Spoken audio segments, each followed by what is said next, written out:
नमस्ते। जैसे कि अंग्रेजी वर्णमाला में Z अंत में आता है पर फिर से लूप में आता है A, वैसे ही जब शरीर में किडनी खराब हो जाती है तो ऐसा लगता है कि एक रोड ब्लॉक आ गया है, अंत आ गया है। लेकिन अगर हम अपनी किडनी का सही समय पर ध्यान रखें और जागरूक रहें तो फिर से हमारा शरीर, हमारी किडनी जीवंत हो उठती है और हमें मिलता है एक नया जीवन और हमारे प्रियजनों को मिलता है हमारा स्वस्थ शरीर देख के आनंद। नमस्ते, गुड मॉर्निंग। जेड टॉक पर आपका स्वागत है। जेड टॉक एक पब्लिक अवेयरनेस इनिशिएटिव है जिसके माध्यम से हम आपको जागरूक करते हैं और आपको बताते हैं कि कैसे आप अपनी किडनी को स्वस्थ रख सकते हैं। तो आइए आपका स्वागत करते हैं। मार्च के महीने में 9 मार्च को होता है किडनी दिवस और इसी दिन को सेलिब्रेट करने के लिए हम हमारे शो पे आपके लिए लेके आए हैं देश विदेश के सुप्रसिद्ध किडनी स्पेशलिस्ट, जो कि आपको बताएंगे कि कैसे आप छोटी छोटी बातों का ध्यान रख के अपनी किडनी को स्वस्थ रख सकते हैं। तो क्या आप तैयार हैं अपनी किडनी को स्वस्थ रखने के लिए? क्योंकि हम तैयार हैं आपको मिलवाने के लिए। और आज जेड टॉक पर हमारे साथ हैं देश विदेश के जाने माने भारत के सुप्रसिद्ध kidney specialist doctor Ashok Kripalani. Doctor साहब, आपका स्वागत है। Thank you. Good morning, nice to meet you. Pleasure sir. So doctor साहब, कहते हैं, बहुत लोग कहते हैं कि वॉक करने से किडनी स्वस्थ रहती है, तो सोचा कि चलते चलते आपसे बात करते हैं। ठीक है, हो जाए। तो आप खुद इतने फिट हैं सर, आप इतने स्वस्थ हैं, तो शो की शुरुआत इसी सवाल से करते हैं कि आप अपनी सेहत का ध्यान कैसे रखते हैं? डॉक्टरों को टाइम मिले तो स्वास्थ्य रखे तैयार, लेकिन जितना हो सके लाइफस्टाइल को मॉडरेशन में रखें। Don't keep late nights. I don't smoke. मैं सिगरेट नहीं लेता, तंबाकू नहीं लेता, अल्कोहल नहीं लेता। थोड़ा वेट तो पुट ऑन किया है, लेकिन जितना हो सकता है रोज़ मैं सीसीआई क्लब में जाके 2 राउंड मारता हूँ, 3 राउंड वॉकिंग करता हूँ रोज़, every day. So that I find the time for that. So I have to find time for myself. Main बात यह है कि अपने लिए मुझे टाइम निकालना है। सो काफ़ी अच्छा शेड्यूल है आपका डॉक्टर साहब, आपकी रूटीन तो काफ़ी फिट है, नो डाउट, इसलिए आप इतने फिट हैं। सबसे पहले जो सवाल आई थिंक सारे लोग जानना चाहेंगे डॉक्टर साहब, कि कई बार ऐसा कहते हैं कि जो मेडिसिन हम खाते हैं for other health related issues के लिए, वो भी हमारी किडनी पर बुरा असर डालते हैं। तो ऐसे में हम अपनी किडनी का ध्यान कैसे रखें? ऐसा है कि किडनी मोस्ट वल्नरेबल ऑर्गन कहलाता है, क्योंकि जो भी खून है सारा टाइम किडनी से छनता है और इसके लिए इतना खून किडनी के अंदर जाता है कि जो भी दवा खून में अंदर रहती है वो किडनी को नुकसानदायक हो सकती है। तो 3 प्रकार की दवाइयाँ हैं। ये हैं एलोपैथिक, आयुर्वेदिक, होम्योपैथिक और कुछ और यूनानी वगैरह। ये जो हैं 3 रेगुलेटेड हैं और इनमें से हर दवाई, मैं आपके सुनने वालों से और देखने वालों से बताना चाहता हूँ कि हर दवाई का बुरा असर हो सकता है। किडनी पे असर हो सकता है, ना भी होवे, दूसरे ऑर्गन्स पे भी हो सकता है। अगर मैं आपको कहूँ कि पानी ज़्यादा पियो तो कुछ सिचुएशन में उसका भी बुरा असर होता है। तो हर फिजिशियन को, हर डॉक्टर को ध्यान रखना पड़ता है कि हम अपनी जो दवाइयाँ दे रहे हैं वो किडनी पर हानिदायक है या नहीं। अभी मैं पहले शुरू करूँगा एलोपैथिक दवाइयों से।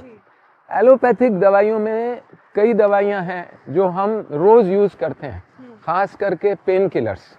अभी पेन किलर्स जो हैं कई सेफ हैं, बिल्कुल 8 गोली खाओ पैरासीटामोल की कुछ नहीं होगा, लेकिन कुछ हैं जो ज़्यादा खाने से होती है, जैसे एस्प्रिन थोड़ा देते हैं हार्ट के लिए, वो भी पेन किलर है। फॉर हार्ट एस्प्रिन ठीक है, लेकिन अगर ज़्यादा क्वांटिटी में खाएंगे तो किडनी को नुकसानदायक है। अच्छा, कुछ दवाइयाँ हैं जो जैसे उम्र बढ़ती है कुछ बीमारियां बोन्स की आती हैं, हड्डियों की, आर्थराइटिस वगैरह, स्पाइन डिस्क सिंड्रोम, ऐसी बीमारियों में कई लोग सालों सालों तक किडनी हानक दवाइयाँ यूज़ करते हैं। तो इसमें बहुत डेंजर है, ख़ास कर जिसे हम NSAIDs, NSAIDs कहते हैं, आइब्यूप्रोफेन, वोवरॉन, पिरोक्सिकैम, कई दवाइयां हैं, इनका जो लेबल है NSAIDs, ये बहुत ज़रूरी है कि जो भी फिजिशियन प्रिस्क्राइब करे वो पहले चेक करे कि देनी चाहिए, क्योंकि ज़्यादा खाने से इनका दुरुपयोग होता है और किडनी को डैमेज करती हैं।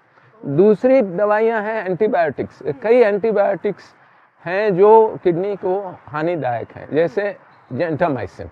अब क्या है कि एंटीबायोटिक्स जो हैं शॉर्ट कोर्स हैं, 10 दिन 20 दिन, ज़्यादा नहीं यूज़ करनी चाहिए, और इनका उपयोग मालूम होते हुए भी कि ये बीमारी को मारेगी लेकिन किडनी को भी मार सकती हैं, तो ये भी हानिदायक है।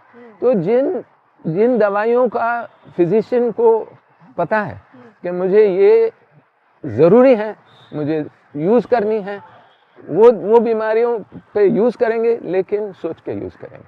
तो ये और कई और दवाइयाँ हैं, तो लेकिन ये 2 ग्रुप्स हैं, और जब हो सके तो इनके बदले सब्स्टिट्यूट यूज़ करें।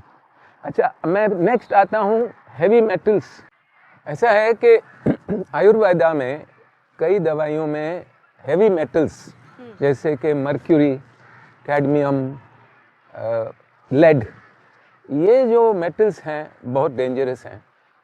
पहले के ज़माने में आयुर्वेदा का कोई रेगुलेटरी बॉडी नहीं था, अब गवर्नमेंट ने रेगुलेटरी बॉडी भी रखा है।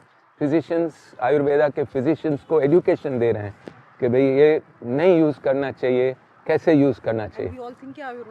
Yes, that's the biggest problem. Most people think, लोग समझते हैं कि आयुर्वेदिक दवा बिल्कुल ठीक है, हर्बल है, और बगैर सोचे समझे खा लेते हैं। तो ये बड़ा प्रॉब्लम है, और इसके कारण पहले हम भी गोल्ड यूज़ करते थे फॉर जॉइंट्स, हड्डियों की दवाइयों में गोल्ड यूज़ कर। अभी आयुर्वेदा में अब तक गोल्ड चल रहा है। अभी ये अगर डिपॉजिट होता है किडनी में तो किडनी को मारता है। लेड का भी बहुत पॉइजन है। और फाइनली आते हैं होम्योपैथिक दवाइयों पे। होम्योपैथिक दवाइयों का by and large quite safe हैं, लेकिन कुछ कुछ में आर्सेनिक ऐसे पॉइजन्स हैं जो थोड़ी क्वांटिटी में कुछ नहीं करते। लेकिन एक डॉक्टर था, मेरे फ्रेंड थे, वो सारा टाइम यूज़ करते थे आर्सेनिक वाली दवा, अल्टीमेटली गुजर गए ड्यू टू आर्सेनिक पॉइजनिंग। फिर 20 साल यूज़ की, वो लोग ऐसे डालते हैं, लेते हैं, इतना डाल के 20 साल चलाएंगे तो बहुत आर्सेनिक चला गया।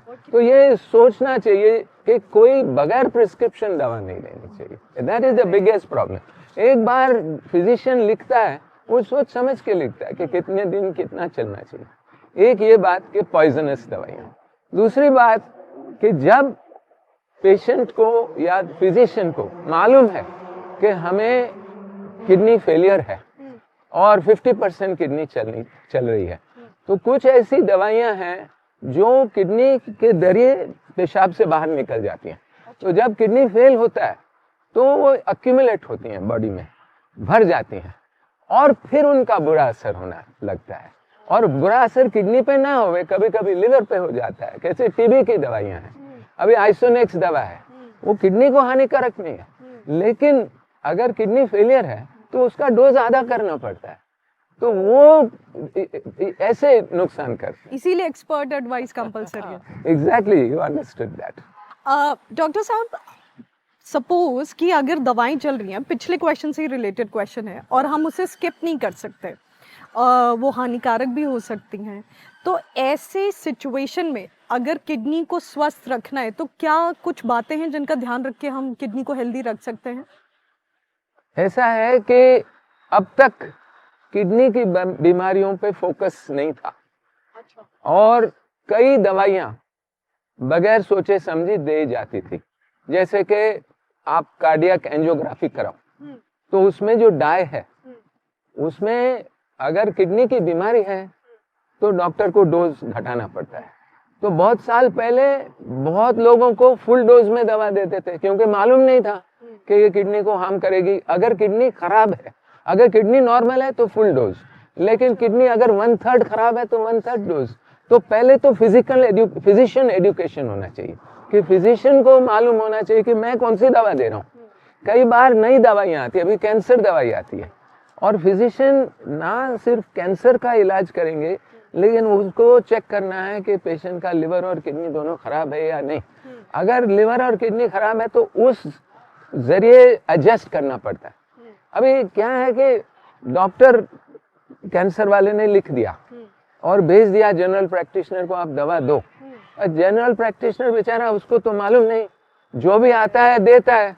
अभी चलते चलते आगे किडनी खराब हो गई, समझो, दवा के असर से या कुछ भी, टैबलेट्स खाने से, पेन किलर्स, क्रिएटिनिन आधा खराब हो गई।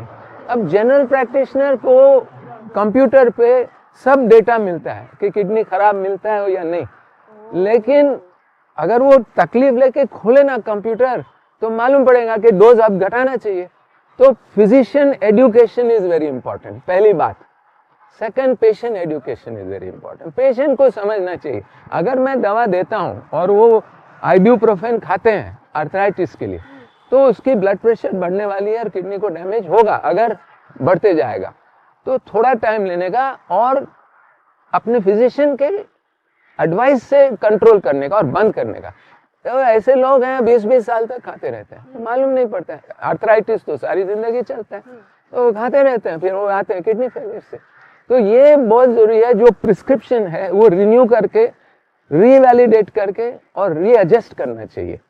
और तीसरी बात ये है कि ओवर द काउंटर मेडिसिन, जैसे खास करके पेन किलर्स, ये नहीं यूज करने चाहिए। हाँ, डॉक्टर अगर लिखते हैं, करेक्ट, क्योंकि हमारे देश में आम बात हो गई। हाँ, तो क्या है, आप जाओ केमिस्ट के पास, उसने दे दिया आपको, ये खा लो आइब्यूप्रोफेन, बिल्कुल ठीक हो गया, चलो खाते रहो खाते रहो। सेल्फ मेडिकेशन पेशेंट के लिए खराब है, क्योंकि कई दवाइयाँ किडनी को खराब करती हैं, कई दवाइयाँ लिवर को खराब करती हैं।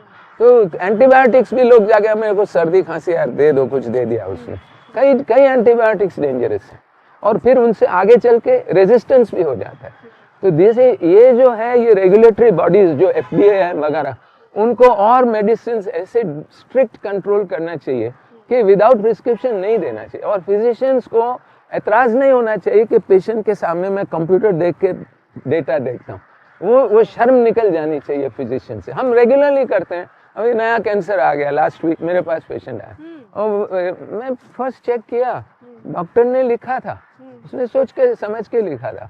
तो बट आई मस्ट नो, क्योंकि आगे तो पेशेंट मेरे पास ही आने वाला है, तो समझो उनका क्रिएटिनिन यानी कि किडनी फंक्शन खराब होता है, तो आई मस्ट नो कि आगे चल के क्या करना चाहिए। तो ये पेशेंट ना समझे कि बेवकूफ़ डॉक्टर है, देखो कंप्यूटर से देखता है। डॉक्टर साहब, आपकी ये पूरी एक्सप्लेनेशन सुन के मेरे को एक बहुत इंपॉर्टेंट क्वेश्चन आ रहा है माइंड में कि नॉर्मली जब हम किसी भी डॉक्टर के पास जाते हैं, सो वी थिंक कि ये डॉक्टर एक्सपर्ट है। हाँ, तो जब अगर किसी को किडनी इश्यूज के सिम्टम्स दिखने लगते हैं, तो कब उनको डिसाइड करना चाहिए कि कब एक जनरल डॉक्टर से उनको स्पेशलिस्ट की तरफ मूव करना चाहिए, वो ट्रांजिशन कब होना चाहिए? ये आपका सवाल बहुत महत्वपूर्ण है।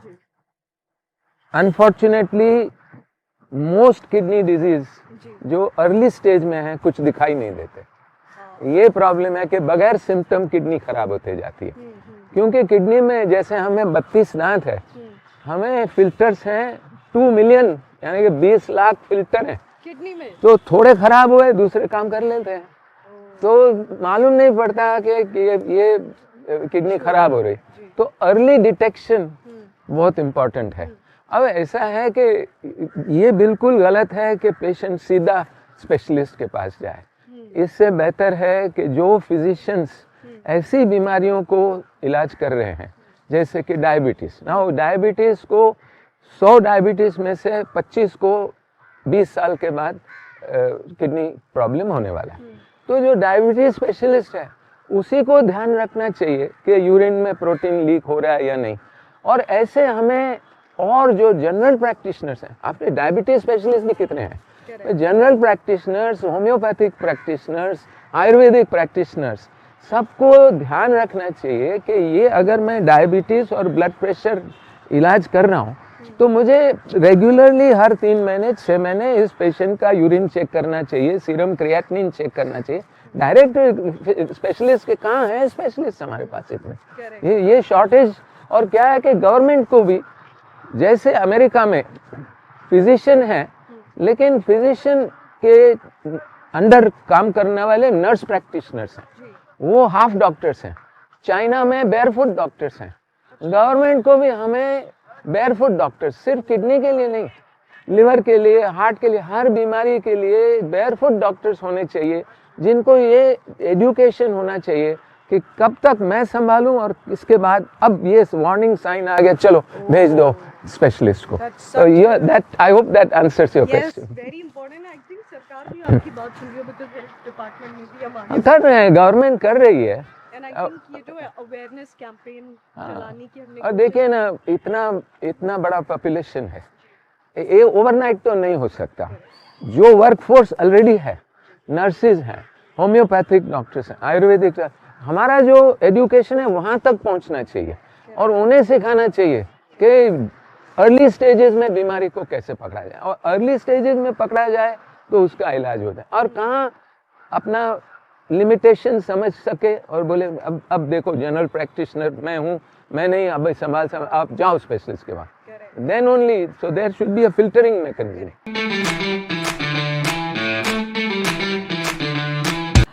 डॉक्टर साहब, एक बहुत ही इम्पॉर्टेंट क्वेश्चन है कि जब किडनी प्रॉब्लम्स होती हैं तो क्या वो बॉडी के जो बाकी वाइटल ऑर्गन्स हैं, जैसे लिवर है, हार्ट है, ब्रेन है, क्या इनको भी इम्पैक्ट करता है? जी, बहुत महत्व है इनका कि किडनी पूरे बॉडी का इंटीरियर माहौल जो है, इंग्लिश में बोलते हैं इंटीरियर मिल्यू, यानी कि वातावरण जो बॉडी का है, पूरा किडनी के कंट्रोल और लिवर के कंट्रोल में है। अब जो किडनी चलती है वो हार्ट के जोश पे चलती है। हर बार जब हार्ट स्क्वीज करता है ब्लड, तो 1/4 किडनी को जाता है, 1/4 ब्रेन को जाता है, बाकी सब जगह आ जाता है। तो किडनी और हार्ट का इतना संबंध है कि हम सब स्टूडेंट्स को सिखाते हैं कि किडनी बीमारी में अगर आपको सक्सेस पाना है तो हार्ट को बिल्कुल प्रोटेक्ट करना है, क्योंकि अगर हार्ट किडनी को ब्लड नहीं पहुंचाएगी तो किडनी फेल होगी, और अगर किडनी बदन से पानी और नमक और जहर नहीं निकालेगी तो हार्ट फेल होगा। अब ऐसी स्थिति है कि हार्ट का कोई रिप्लेसमेंट नहीं है, तो हम जब इलाज करते हैं सिर्फ किडनी का नहीं करते हैं, हार्ट का भी करते हैं। ऐसे में लिवर का भी, अगर लिवर फेल होता है तो बदन सूज जाता है, तो नॉर्मल किडनी निकाल देती है नमक पानी एक्स्ट्रा जो है, लेकिन अगर किडनी फेल होने लगी तो फिर साथ में लिवर और किडनी फेल होते हैं। और जब ट्रांसप्लांट, लिवर का ट्रांसप्लांट आता है तो ज़्यादा करके किडनी भी फेल हो रही है उस वक्त, लेकिन एक बार लिवर डाल दिया तो किडनी चलने लगी। मतलब किडनी और बाकी वाइटल ऑर्गन्स का बहुत ही सब 100%। ब्रेन पे भी इतना असर है। जब जहर बढ़ जाते हैं किडनी भी फेलियर में तो आदमी बेहोश होने लगता है, रात को नहीं सोता है, सुबह को सोते रहता है, जजमेंट चले जाती है, मेमोरी चले जाती है, कभी कभी फिट्स आ जाते हैं, वो टर्मिनल में होते हैं बहुत। तो ये हर ऑर्गन का, जैसे कि नर्व्स हैं, नर्व्स खराब हो जाती हैं, जो पॉइजन्स, यूरीमिया जिसको बोलते हैं, क्रिएटिनिन बढ़ गया, यूरिया बढ़ गया, तो नसों को खराब करता है। एवरीवेयर जहाँ भी है, जहाँ खून पहुँचता है, अगर खून में पॉइजन्स हैं तो वो ऑर्गन खराब होगा। मतलब सिर्फ किडनी का ध्यान रख के हम इन बाकी वाइटल ऑर्गन्स का भी बहुत ध्यान रखें। वो साथ में ही खराब हो गए 100%। अगर उनमें जहर पहुंचेंगे तो खराब हो जाएंगे।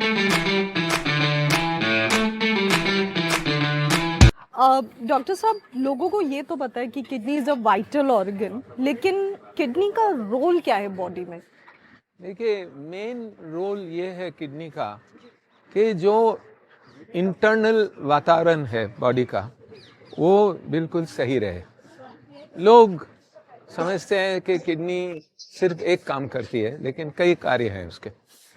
मेन कार्य है जो हम खाते हैं और जो बदन में एनर्जी पैदा होती है, उसके साथ में ख़राब चीज़ें भी पैदा होती हैं, जैसे कि यूरिया, क्रिएटिनिन, जिसका हमें ज़रूरत नहीं है, और अगर एक्यूमुलेट हो गए बॉडी में तो उसको हानिकारक है। तो किडनी फिल्ट्रेशन प्लांट है, 2 किडनी हैं, दोनों फिल्ट्रेशन प्लांट हैं। हर किडनी में 10 लाख फिल्टर्स हैं, छोटे छोटे 10 लाख।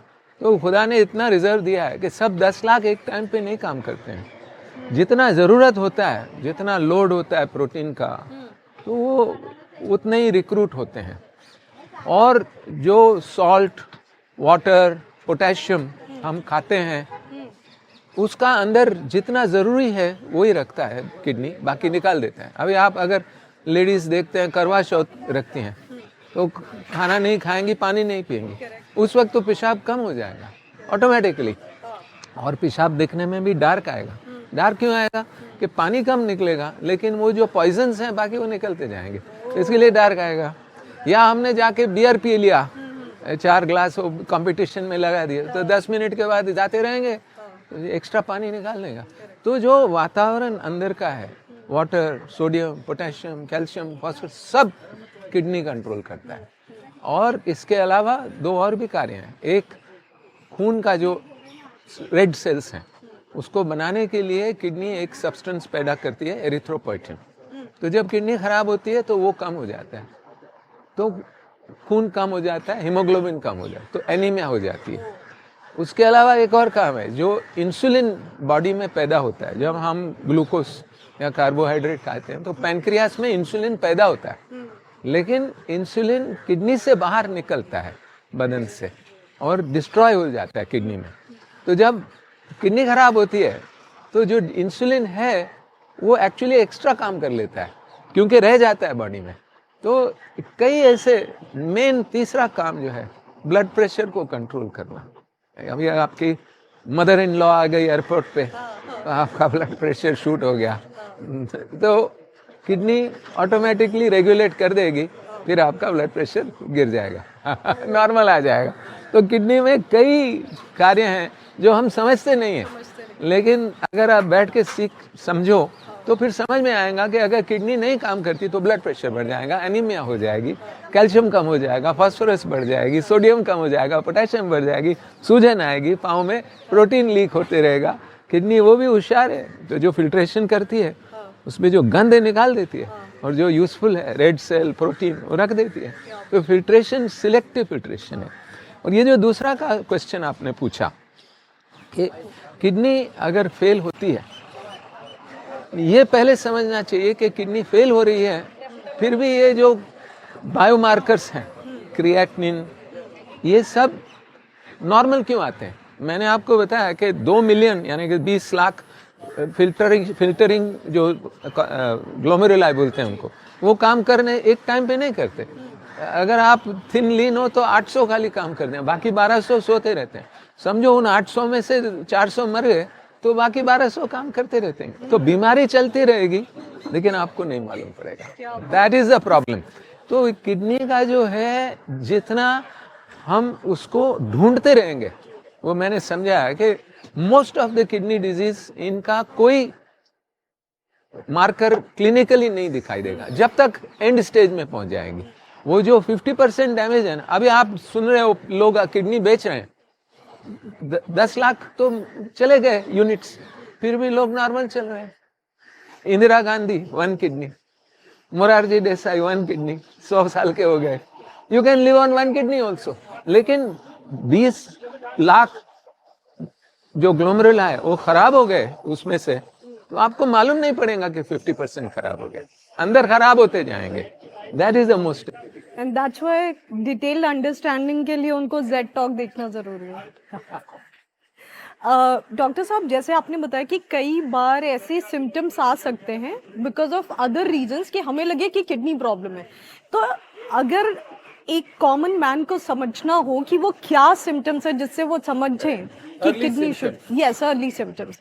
मोस्ट अर्ली सिम्टम्स पेशाब में खून या प्रोटीन, झाग, जो साबुन होता है ना उसका झाग, वो झाग जो है इमीडिएटली आया, हर पेशाब में आएगा झाग, लेकिन गुम हो जाएगा। लेकिन आप फ्लश ना करो और आधे घंटे के बाद फिर भी झाग है, तो that is a very early sign, most early sign. Second is blood pressure. और ब्लड प्रेशर का जो है, किडनी और ब्लड प्रेशर का एग और चिकन का मामला है। ब्लड प्रेशर सारी दुनिया में आफ्टर 60 बढ़ते जा रहा है लोगों का, और by the age of 75 almost 40% people have got high pressure. Some are lucky, but by 90 almost everybody will have high blood pressure. तो ऐसे है, ब्लड प्रेशर बढ़ते जाएगा, और अगर आपने कंट्रोल नहीं किया तो आस्ते आस्ते किडनी को डैमेज करते रहेगा। वो बोलते हैं ब्लड प्रेशर पहले, किडनी खराब बाद में।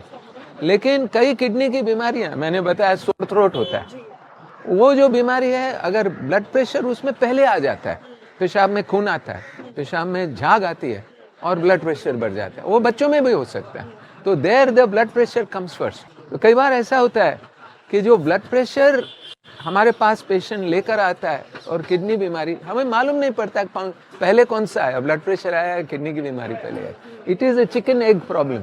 लेकिन एक बात है, अगर आपको 40 साल का आदमी स्टेज 2 या स्टेज 3 50% डैमेज लेकर आता है और उसका ब्लड प्रेशर हाई है, अगर आप इनक्योरेबल डिजीज समझो है, उसकी दवा है नहीं, लेकिन आप उसका अगर ब्लड प्रेशर 120 और 80 से कम रखोगे तो उस बीमारी की गति इतनी कम हो जाएगी कि वो 65 साल का हो जाएगा, अपने बेटे को अमेरिका भेजेगा, बेटी की शादी करा देगा, सब अपने कार्य, बेटे को अमेरिका भेजेगा, बेटी की शादी करा देगा, सब अपने कार्य पूरा करके फिर डायलिसिस पे जाएगा। मतलब पेशाब में खून आना, पेशाब में झाग, हाँ, और पेशाब की कोई भी तकलीफ, पत्थर, खून, पेशाब करने की दिक्कत, ये सब किडनी की, and blood pressure most important. Low या हाई या कोई भी high high high high high blood pressure, hypertension. तो कुछ लोगों को बिगैर कारण ब्लड प्रेशर है, कुछ लोगों बच्चों को ब्लड प्रेशर हो जाता है। तो this is what I said, what came first, that we will have to decide what came first. या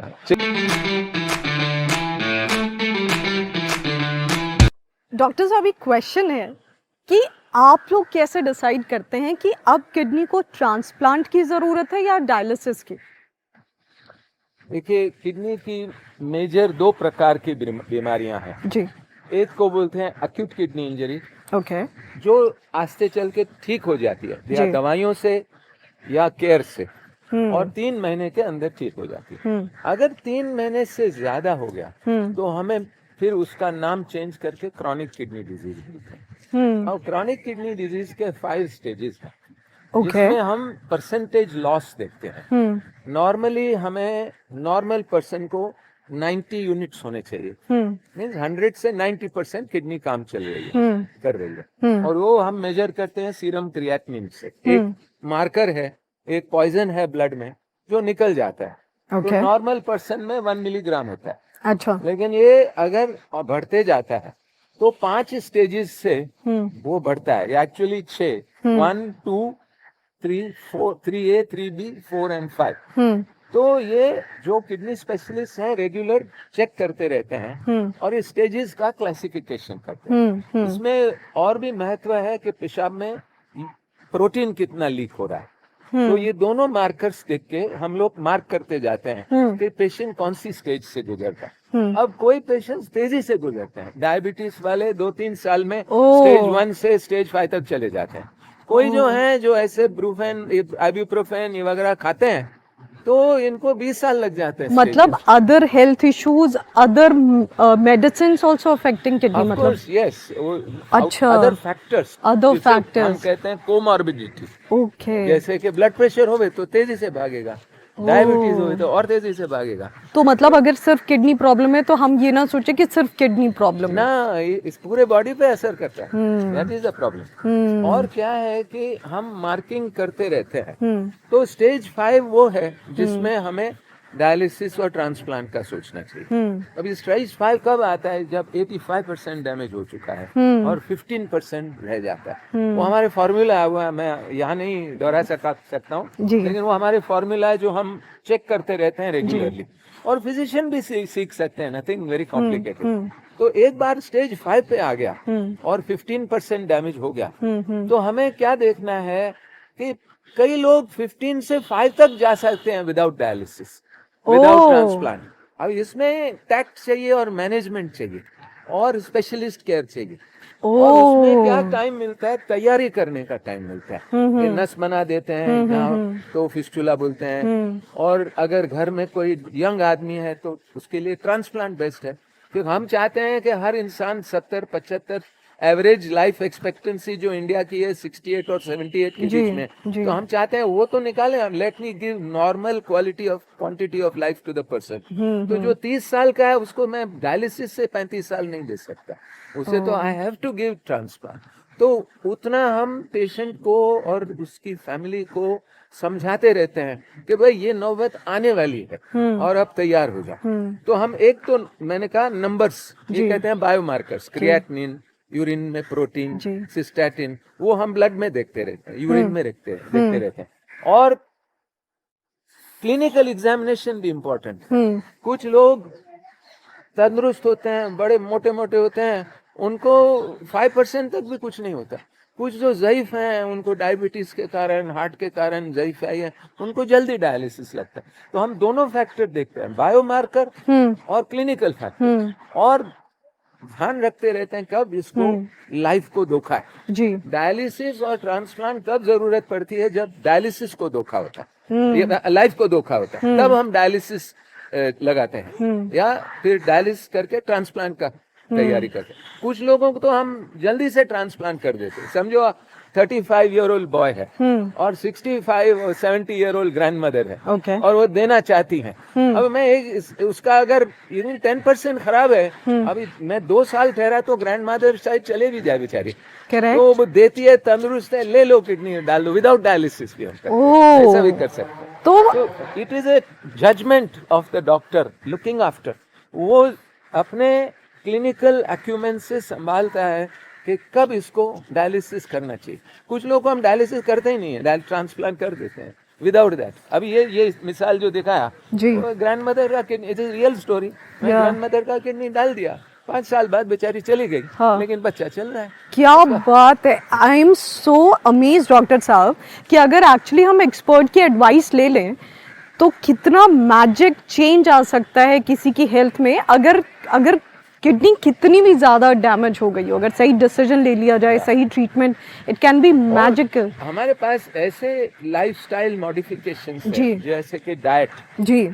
अगर वो हम इम्प्लीमेंट करें जी, तो जो बीमारी की गति है जी, उसको स्लो डाउन कर सकते हैं। अभी आपने डाइट का जो नाम लिया डॉक्टर साहब, तो डाइट का एक ट्रेंड हो गया है, हेल्दी डाइट का एक ट्रेंड हो गया है। तो ये जो लोग हम आजकल डाइट कर रहे हैं, क्या इसका असर हमारी किडनी पे पड़ता है? और साथ ही आपसे ये भी जानना चाहेंगे कि क्या चीज़ें, कौन सी डाइट, क्या खाना किडनी के लिए बहुत हार्मफुल होता है और किससे हमें बेनिफिट हो सकता है? देखिए, डाइट जो है किडनी में सबसे ज्यादा महत्व रखता है। जो किडनी को प्रोटेक्शन के लिए एंड किडनी की बीमारी का गति रोकने के लिए जी। एक बार क्रिएटिनिन 40% फेल है जी, ये मुझे देखना है कि बाकी 60% कैसे बचाएगा। कई बार 40% फेल है, उसको कुछ नहीं कर सकते। और हमारा फोकस बस जितना फेल है उस पे होता है। लेकिन हम कहते हैं कि कुछ पेशेंट्स को हम स्टेज 0 यानी कि बीमारी होने के पहले भी बचा सकते हैं। समझो आप पेशेंट को डायबिटीज है, तो अगर डायबिटीज में कंट्रोल में नहीं आता है तो एक्सपर्ट डायटिशियन को लेके हमें diabetes, blood pressure, salt, sugar control, carbohydrate, that is at stage 0 हमें करना चाहिए। एक बार डायबिटीज बढ़ गई और क्रिएटिनिन बढ़ने लगा और यूरिन में प्रोटीन आने लगता है, वो जो कॉमनली होता है, और diabetes is the commonest kidney disease, after years it becomes. तो उस वक्त डायटिशियन का अपना रूट चेंज करके कार्बोहाइड्रेट से प्रोटीन रिस्ट्रिक्शन पे जाना पड़ता है। तो ये जो है डाइट का प्रिवेंशन में different role, prevention of deterioration, that is secondary prevention. ये पहले प्राइमरी प्रिवेंशन में ब्लड प्रेशर में सॉल्ट रिस्ट्रिक्शन, डायबिटीज में कार्बोहाइड्रेट एंड फैट रिस्ट्रिक्शन। अगर आप बीमारी हो गई तो हर पेशेंट का प्रिस्क्रिप्शन होता है, उसमें हम लिखते हैं, हमारे ऑफिस में 2 डाइटिशियन, हम लिखते हैं भाई इतनी कैलोरीज, इतना पानी, इतना नमक, इतना पोटेशियम। अल्टीमेटली पेशेंट कभी बोलता है यार अभी मैं क्या खाऊं, बोला मेरा सर मत खाओ। ये तो है। पर फिर भी डॉक्टर साहब, एक जैसे कोई यंग है और एक्सपेक्ट करें अगर कि मान लीजिए उनको कोई किडनी की प्रॉब्लम हो सकती है, तो वो बेसिक किन बातों का ध्यान रख सकते हैं अपने खान पान में? देखिए, नॉर्मल डाइट, इसमें कोई ऐसी चीज नहीं है जी जो आप न खाएं। लोग कहते हैं कि नॉन वेजिटेरियन डाइट में कुछ प्रोटीन्स ऐसे हैं जी जो किडनी पे प्रेशर लाते हैं ओके और एक्स्ट्रा काम कराते हैं किडनी से। लेकिन आप देखो non vegetarian, real non vegetarian तो यूरोप, या जापान, उन कंट्रीज में नहीं बोलते कि नॉन वेजिटेरियन मत। जी जी लेकिन हर चीज एक्सेस में नहीं होनी चाहिए। करेक्ट और वेजिटेरियन डाइट भी होना चाहिए। अभी आप देखो अमेरिका में वो स्टेक लेंगे, हाँ। थोड़ा पोटैटो लेंगे, 2-3 वेजिटेबल लेंगे Yeah. और फिर पेप्सी भी लेंगे। Yeah. अभी Pepsi, I am sorry, not Pepsi, Cola, Yeah. Whatever. Question is, aerated drinks those are the things which cause problems. These, not healthy foods. Healthy foods, no problem, eat as much. Even once in a while, Cola वगैरह ले लिया तो ठीक है। जी। But habit, जो अगर habit बन जाती हैं, जी। उनमें कई हानिकारक चीजें हैं। एंड शुगर, उसमें हर glass of cola will have so many calories कि आपको मालूम पड़ते ही नहीं, फैटी लिवर होते जाता है। कार्बोहाइड्रेट खाने से, पहले हम समझते थे कोलेस्ट्रॉल खाने से फैटी लिवर होता है, अभी कार्बोहाइड्रेट खाने से भी फैटी लिवर होता है। Correct. तो ये healthy and don't indulge in excess non healthy foods, junk food. Junk foods और आगे चल के हर पेशेंट को हम सेपरेट प्रिस्क्रिप्शन देते हैं। अगर उसका पोटेशियम हाई है तो लो पोटेशियम फ्रूट्स कट करते हैं। जी अगर उसका शुगर हाई है तो वही डायबिटिक कार्बोहाइड्रेट वगैरह कट करते हैं। और किडनी को प्रोटेक्ट करने के लिए वो टाइम पे एक बार 50% डैमेज है तो फिर उस वक्त प्रोटीन रिस्ट्रिक्शन आता है। तो प्रोटीन रिस्ट्रिक्शन बहुत यूजफुल है वो टाइम पे। और उसमें क्या है कि जो नॉन वेजिटेरियन प्रोटीन है वो ज्यादा हानिकारक है। तो हम कई बार कहते हैं ठीक है आपको फिश खाना है या मटन खाना है हफ्ते में एक बार, बाकी वेजिटेरियन प्रोटीन खाइए। कई प्रोटीन्स हैं जो अच्छे हैं, दाल है, सोया है, जी। ग्राउंडनट है, जी। मिल्क। अभी हम मिल्क, आजकल ये वेगन का तमाशा लगा है। हाँ। Milk is not really non vegetarian, लेकिन लोग कुछ बोलते हैं नहीं milk is also non vegetarian, हम नहीं खाएंगे। करेक्ट अभी क्या बोलेंगे तो I milk think- is the best quality protein, first class. Absolutely absolutely I think इसीलिए एक एक्सपर्ट की एडवाइस इज़ वेरी इंपॉर्टेंट, क्योंकि हम बहुत ज़्यादा सुनी सुनाई बातों पे जाते हैं और हमारे पास एक्चुअल इंफॉर्मेशन नहीं है। ये जो डाइट का है, मैं खुद भी नहीं डाइट लिखता हूँ। डाइटिशियन हाफ एन आवर लेते हैं जी। हर पेशेंट के साथ जी। और मेरा फॉर्मूला देखते हैं कि इसमें कौन सा जरूरी जी, है। जी। इसमें कुछ पेशेंट को सॉल्ट रिस्ट्रिक्शन की जरूरत जी, है, ब्लड जी। प्रेशर नॉर्मल है जी। तो जरूरत नहीं।